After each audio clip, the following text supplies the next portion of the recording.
My name is Linda, and I'm 27 years old. This is the story of how my life became entangled in a web of deceit and betrayal. But it's also the story of how I rose above manipulation and malice and found justice against both my husband and mother-in-law. I met Ralph, my husband, a charming and charismatic man who swept me off my feet with affectionate words and promises of a bright future. We fell madly in love and soon tied the knot, believing our love would conquer all. However, our love story soon took a treacherous turn. The source of my torment was none other than Ralph's mother, Martha. From the beginning, Martha harbored a deep resentment towards me, viewing me as an intruder in her son's life. She was one of those mothers who seemed to thrive on controlling her child, and Ralph had been providing Martha with his entire salary for the past 7 years. This left our own financial stability hanging by a thread, a betrayal that tore at the very fabric of our marriage. Despite my pleas, Ralph brushed me off, insisting that his mother took precedence over the family he was supposed to be building with me. I didn't do much to stop it. I was 20 years old when we got married, a naive, bumbling girl who thought my husband would one day realize his wrongdoings and change because his love for me ran that deep. I know now that I was a fool to feel this way. As the years went by, tensions between Martha and me escalated. She belittled me at every opportunity, making it clear that I was not welcome in her house or her life, and that my presence was a privilege. When I tried to raise my concerns with Ralph, he shunned me, not caring that I was being verbally and emotionally abused by his mother. His complicity in my torment made it impossible for me to forgive him. One fateful day, when Ralph lost his job, Martha's true animosity became painfully clear. She wasted no time in kicking me out, claiming that the house Ralph and I were staying in was hers. This crushed my spirit, leaving me vulnerable and homeless. Really, Martha? You hate me that much? How can you kick me out of a house that isn't even yours? It's not that I hate you, darling. I simply don't care for you. Besides, after Ralph lost his job, there's no way he's going to be able to support you anymore. This is my house. What do you mean? It was only he and I living in the house, and now you want to disrupt the family dynamic and the household funds by moving in. You don't need to know the details of anything, considering you're no longer a resident here. How dare you question me, you stupid girl? I left the house and called Ralph, thinking he would help me. That was a big mistake. Hello, what's going on? You seem upset. Upset doesn't even begin to describe it, Ralph. Your mother kicked me out of the house the same day you lost your job. What? Why? It's been going on for years, Ralph. You've been giving her your entire salary without considering our financial stability. I've been suffering in silence, hoping you would change, while she's been manipulating you. Don't say that. She's done no such thing. Someone who's been manipulated doesn't know they've been deceived until they wake up from their deception. And you, my dear husband, are still under her spell. I swear to God, Linda, if you continue to speak about my mother that way, you'll what? Give her all my money too. You need to stop being so delusional and see that the way your mother is treating me isn't right. How can you sit there and not do anything? I'm your wife, Gannett. Enough. It's no wonder why she kicked you out of the house. Excuse me. You heard me. I won't stand for you disrespecting her and me this way. Now, pack up all your crap and get out of my mother's house right this instant. I couldn't believe what I was hearing. Did I transport myself to another dimension where treating your wife like a cockroach was a sign of love and affection? Certainly not, but why was he talking to me like this? Without saying a word, I returned to the house to find a smirking Martha, laughing and showing off that her new house was all hers and that I was finally leaving her and her son alone. I thought it best to keep my mouth shut. It took all the strength in my body to do so, and just packed my things silently so I could leave without going to jail for what I might have done. As much as I was angry, I was also hurt and confused. What sort of mother-in-law would treat her daughter-in-law this way? I sought refuge with a friend, nursing my wounds and gathering the shattered pieces of my life. The despair fueled a fire within me, a determination to seek retribution for the injustice I had suffered. I couldn't let Martha's actions go unanswered. I also couldn't let my foolish husband Ralph off the hook. They both had to pay. My friend kept telling me I couldn't let these actions go unpunished, further fueling the fire. So I decided to return to the house to give that woman a piece of my mind. For the second time that day, I stood in front of Martha's house, my heart pounding with a mixture of nervousness and determination.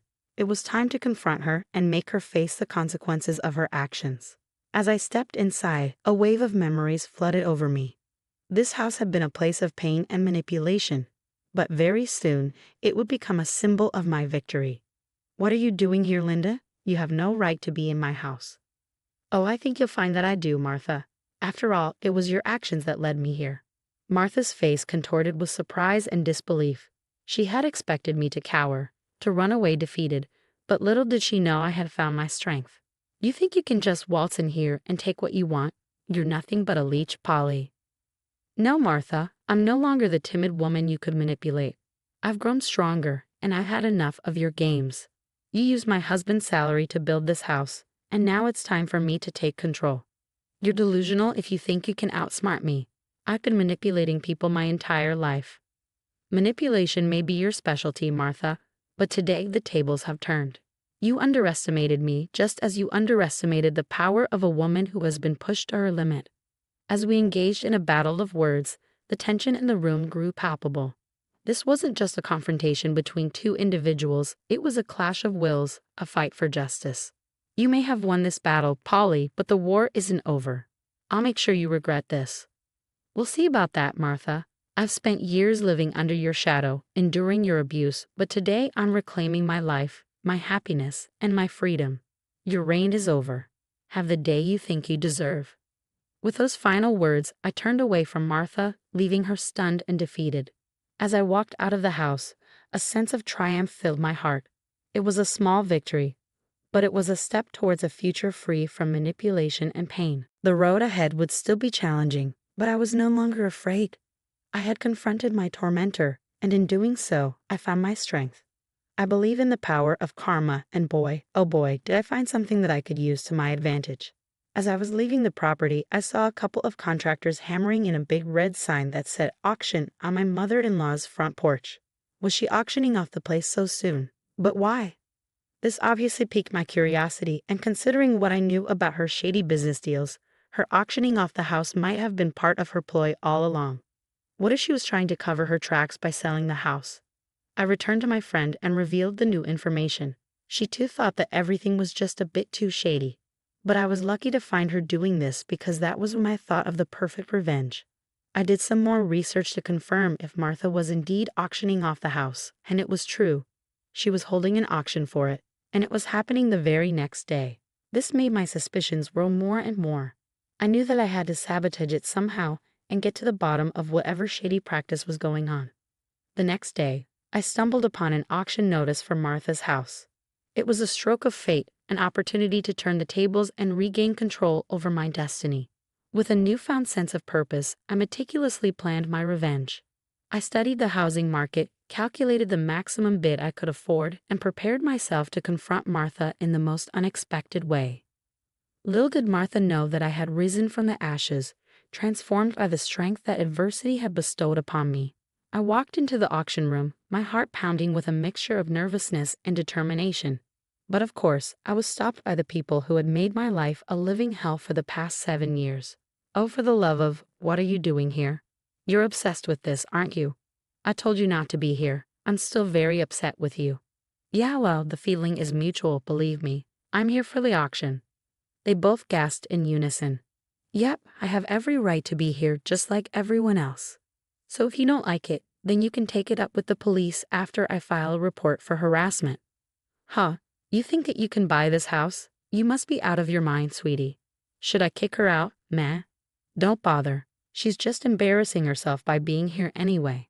It's not like she can afford this place." "We'll see about that."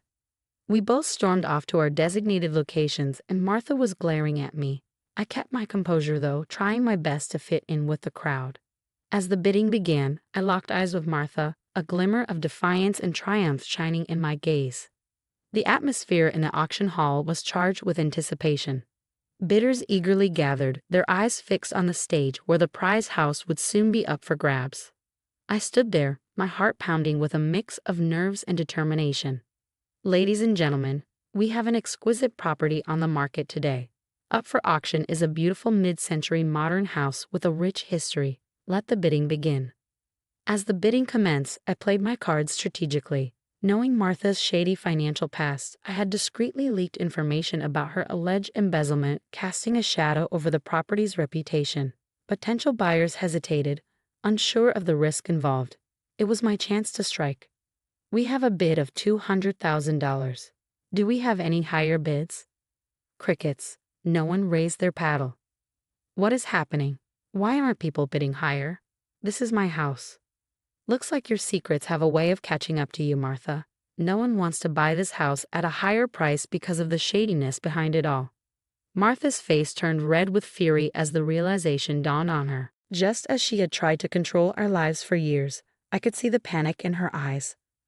A glimpse of vulnerability that had been hidden beneath her incessant manipulations.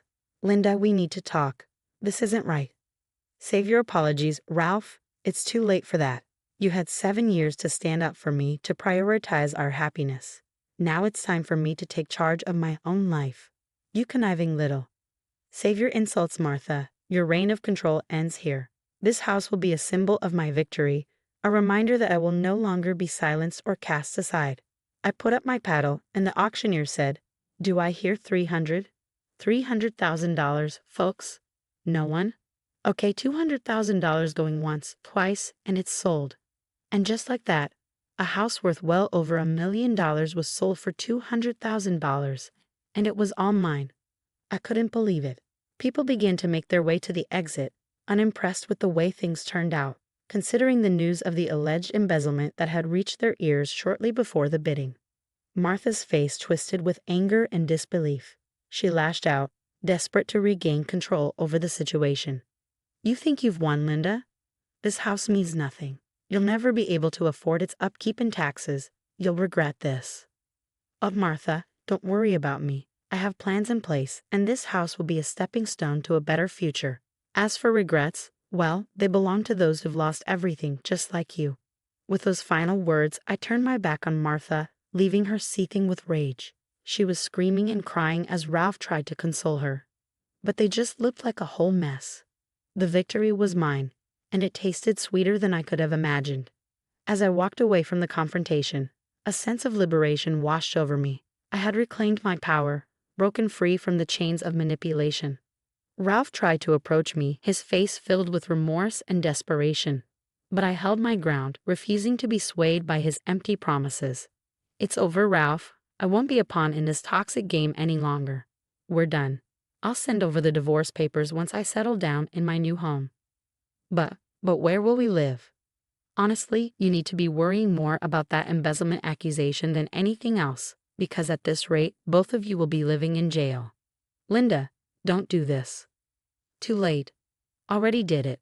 Have a nice life, Ralph, and tell your mother that rage is so not her color. At this, Martha shrieked some more. She was completely furious, and I was enjoying every bit of it. She did her best to deal with the embezzlement claims. But at this rate, whether they were true or not didn't matter. Her image had already been dragged through the mud, considering her not-so-savory outburst during the auction. People saw an unhinged and aggressive woman and wanted to steer clear of that as best as possible. With my head held high, I walked away from the crumbling remnants of my past. The confrontation had marked a turning point in my life, a moment of clarity and strength. I knew there would be challenges ahead, but I was ready to face them with newfound resilience. Revenge had brought me to this point, but it was self-empowerment and the pursuit of my happiness that would carry me forward. The aftermath of my revenge left an indelible mark on all our lives. As the highest bidder, I now owned Martha's house, the very same place she had kicked me out of. It was a bittersweet victory, a symbol of my triumph and resilience. I poured my energy into building a new life for myself, one where I was in control of my destiny. I established a small business selling crocheted clothes, pouring my creativity into every stitch. Word spread quickly, and my business began to thrive. The community embraced my creations, and my customer base grew steadily. Supporting my business, your love and encouragement mean the world to me. I would tell my customers, and I meant every word. As my business expanded, I found myself in the market for more properties. The once shabby apartment Martha and Ralph were forced to rent was now a constant reminder of their downfall. No one in the community trusted them, and they had become outcasts. Ralph would still call me from time to time, begging to come over just so that he and Martha could have a hot shower. but I refused. I can't believe how everything fell apart, Linda. I never imagined it would come to this. Those are simply the consequences of your selfish and greedy actions. You should have stood up for me all those years ago. You should have told your mother that what she was doing wasn't right. Their lies had unraveled like a snowball effect, growing in ferocity, intensity, and grandeur. The consequences of their betrayal echo through every aspect of their lives. They were on the brink of a trial that would further expose their deceit, drawing more notoriety to their name. The weight of their actions bore heavily upon them, leaving them with a lingering sense of emptiness and increased frustration and malice. One day she herself called me. "I have lost everything, Linda. My son doesn't love me anymore. I've lost the community's trust.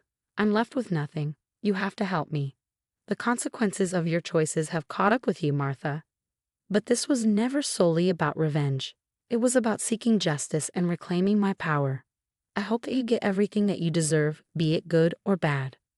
The community rallied behind me, offering support and admiration for my resilience, which also brought in more customers to my business.